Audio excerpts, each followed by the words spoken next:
Hey, it's Kurt again with Getting Started with Biking here on the Mañana No Mas Academy, inspired by the Great Cycle Challenge. And this whole section is about, are there goals? Should you have a goal? I wanted to hit this one kind of square, straight up. And goals, I believe, are super important. But here's what the important part of the goal is. Don't let somebody else pick your goal for you. You pick your goal for you. This to me is huge. I think about people that say, oh, if you could only run a 5K, if you could run a 10K, if you could run a half marathon, if you could run a marathon. In bicycling, it becomes, oh, if you could climb that mountain, if you could do the 3,000 foot ride, if you could do this, gravel ride with the Belgian waffle, right? And when you start to look at what these rides involve, you begin to realize, oh my goodness, this is a lot of work. This is overwhelming. I don't think I can do this. And so when you're just starting out or when you're just beginning, here is some goals that are appropriate, right? A goal might be, I'm gonna ride 2 days this week. I'm gonna ride 3 days this week. You know what? I'll ride 3 days this week and I'll ride 4 days next week. Those are appropriate goals. When you start thinking about distance or speed or things like that, and this is where I gotta be transparent. I used to really be dependent upon average speed. I used to think that that was the key for me bragging about how fit I was. So if I were to go do a 25-mile ride and say that I did 16 miles an hour, at one point, hey, I thought that was pretty stinking good. And then I realized guys that I was comparing myself to were doing 18 miles an hour. I thought, oh, I gotta pick it up. So I started doing 18 miles an hour. Then I started going 30 miles at a time and going 18 miles an hour. Then I started going 35 miles and 18 miles an hour. Well, the ride I did on Saturday was 52 or 54 miles. I think it was 54 miles. And it was in celebration of one of my friend's 50th birthdays. And we averaged almost 19 miles an hour for 54 miles. Now, if I were to think about that, 5, 6, 8 years ago, I would think, man, there's no way, right? It would have been overwhelming. And so here's my advice. My advice is, don't compare yourself to others when you're starting out. Compare yourself to you. If you go out and you do a mile and a half, but you're not an avid bicyclist, you just go out and do a mile and a half. And I don't care if it takes you 20 minutes. You do a mile and a half, and then you go, man, I'm a mile and a half further than the dude that's sitting on his sofa. And that's literally all I want you to really focus on, right? Is be active, do something, have something to shoot for, right? If you start to look at people, say, in my shoes and go, man, I want to do 50 miles like he did. Well, what's going to happen is, if you're not prepared for it, both mentally and physically, you can jump on the bike and you can push yourself too hard and you can hurt yourself. You can pull muscles, you can be, sore for days. All kinds of things can happen. It's stuff that you have to build up to. My wife will hate me for this, but I try to get my wife to ride bikes with me. And she'll try it, and then she'll say, oh man, my butt hurts, right? Or she'll say, hey, I want to go mountain biking with you and the kids.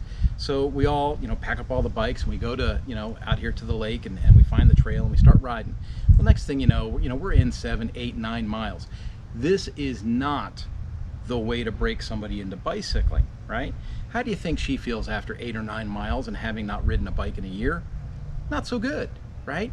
You got to work up to it, and you have to have the right equipment.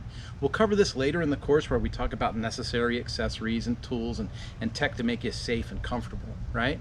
But if you're out there riding around in a pair of gym shorts and a tank top and a pair of sneakers, and you're thinking you're gonna hop on with no prep and hammer out 15, 20 miles, chances are your body's gonna get angry with you, and you're gonna feel it for a couple of days, either in the tush or in the legs, knees. Something is not gonna go right. And so I want to encourage you, yes, have goals, absolutely have goals, but pick goals that are respective and very realistic of your physical shape and your mental shape, right? It's a two-way thing. I can tell you firsthand, I'll be in the middle of doing a century ride. A century ride is 100 miles. And I'll be just fine. I'll be riding with friends and everything seems great. And then for me, it's the 80-mile mark. I'll hit 80 miles and I'll try to convince myself that, hey, The next 20 miles is just like a 20-mile sprint ride. No big deal. We can just knock it out.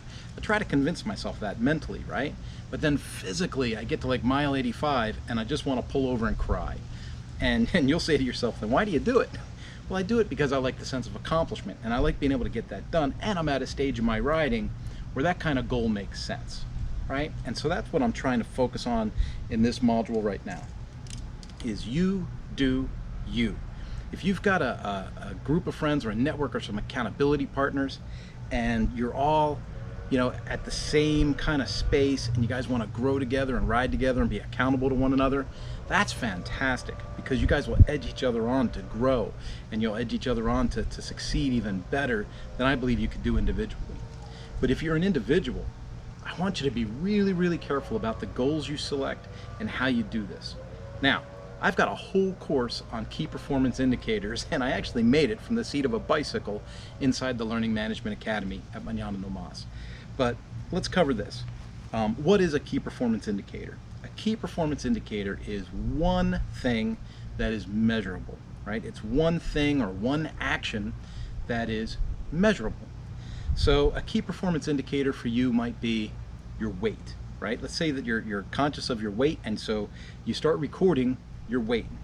Another key performance indicator might be your hydration, right? How much water do you consume in preparation for a ride, right? So, figure yourself out. Go like, okay, on a hydration levels 1 through 5, 1 being, I can't even go to the bathroom, and 5 being I go to the bathroom every 20 minutes, right? So let's say that you've got this hydration scale.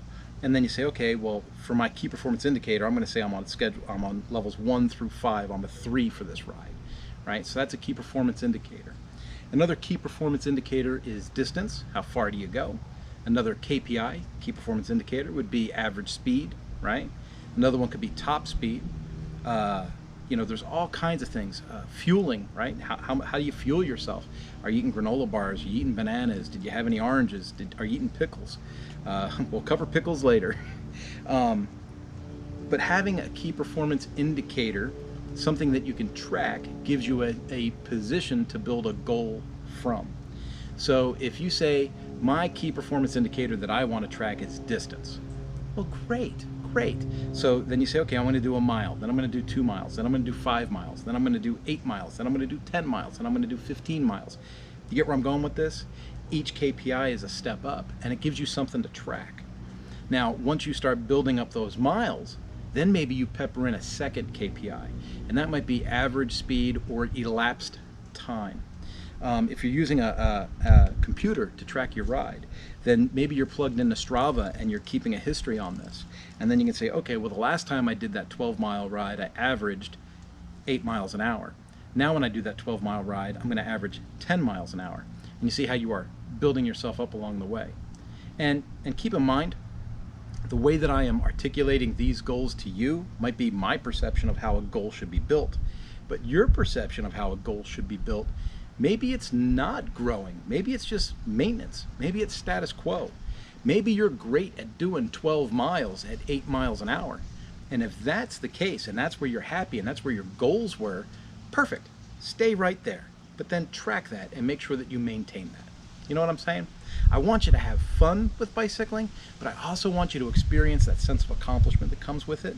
And if you do it with people, if you have like accountability partners like I talked about before, how much more fun is that when you have people that you can banter back and forth with about your goals and your KPIs and how you're growing and how you're getting better? Over time, what I found bicycling does for me physically and mentally is astonishing. One, my core is super strong. Right here, it's super strong.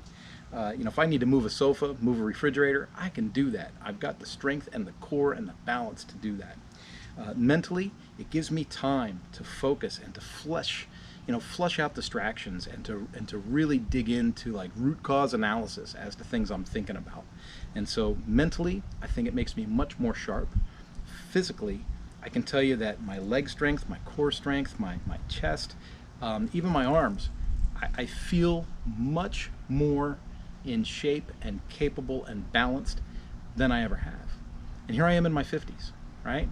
So I made this course hoping that you would experience some of the same benefits. And just like I asked in the other module, if you've got feedback about this module or things you think I may have missed, or your experiences that you'd like to share, I'd love for you to hit the contact link at the top of the Mañana No Mas menu and just pop us a note. Let us know how you're doing. Give us some feedback on how this is working for you. And I'll talk to you soon. Bye-bye.